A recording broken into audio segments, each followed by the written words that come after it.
మీరు ఇంకా అందరినీ వెనక్కి తీసుకొని వారితో మాట్లాడుతూ అసలు ఏంది ఎన్ని రోజులు ఇట్లా ఎదురిస్తారు?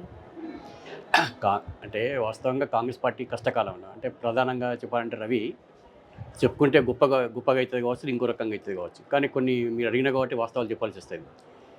1996 సంవత్సరంలో అంటే మీకు కాంగ్రెస్ పార్టీ జెండా పడదాం అనుకుంటే భయపడే కార్యక్రమంలో ఉన్న పరిస్థితులలో ఇక్కడ ఉన్నటువంటి స్థానిక నాయకత్వం ఆసిఫాబాద్ నియోజకవర్గానికి సంబంధించిన దగ్గర ఆసిఫాబాద్ కావచ్చు, రెబ్బెన కావచ్చు, ఇటు తిర్యాని కావచ్చు, లేకపోతే ఇటు వాంకిడి మండలాలు కావచ్చు, మీ కిరమేరి మండలం కావచ్చు. నేను మొత్తంగా పోవట్లేదు. ఆ రోజు ఉండే ఆసిఫాబాద్ నియోజకవర్గంలో ఈ ప్రాంతాలలో మొత్తం కూడా కాంగ్రెస్ పార్టీ జెండా పడడానికి భయపడి నాయకత్వం అంతా దిగజారిపోయింది.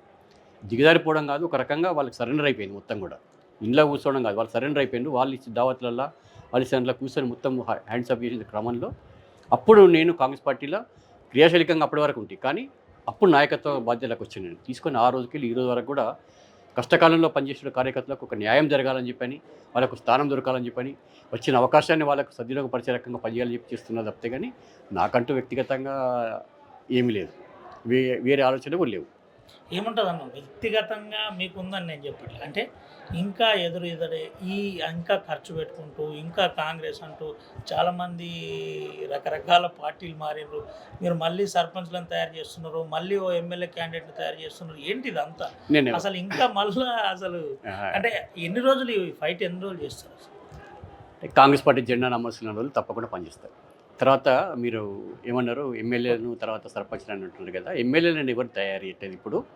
ఉన్న నాయకత్వం ఇయాల ఆ రోజు ఎమ్మెల్యేలను తయారు చేయాల్సొచ్చింది. ఆ రోజు జిల్లా పరిషత్తు నాయకత్వం తయారు చేయాల్సొచ్చింది. కానీ ఇవాళ ఆదివాసీ నాయకత్వం కావచ్చు, తర్వాత ట్రైబల్ నాయకత్వం కావచ్చు బలంగా ఎదిగింది ఇక్కడ. మనం ఇవాళ నాయకత్వాన్ని కొత్తగా తయారు చేయాల్సిన అవసరం లేదు. ఇవాళ మీరు చూస్తున్నారు సర్పంచ్‌లన్నీ అందరూ కూడా. అంటే భర్తలు చాలా సీనియర్లు. ఒక్కొక్కరైతే 3 సార్లు సర్పంచ్‌లు అయినోళ్ళు ఉన్నారు. ఒక 2 సార్లు సర్పంచ్ ఉన్నారు. గతంలో జెడ్పీటీసీగా చేసి సర్పంచ్ అయిన వాళ్ళు ఉన్నారు.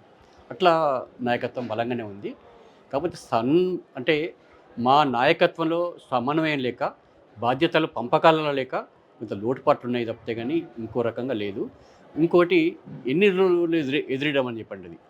అంటే ఎదురీయడం అని చెప్పని విషయానికొచ్చినప్పుడు ఓహ్!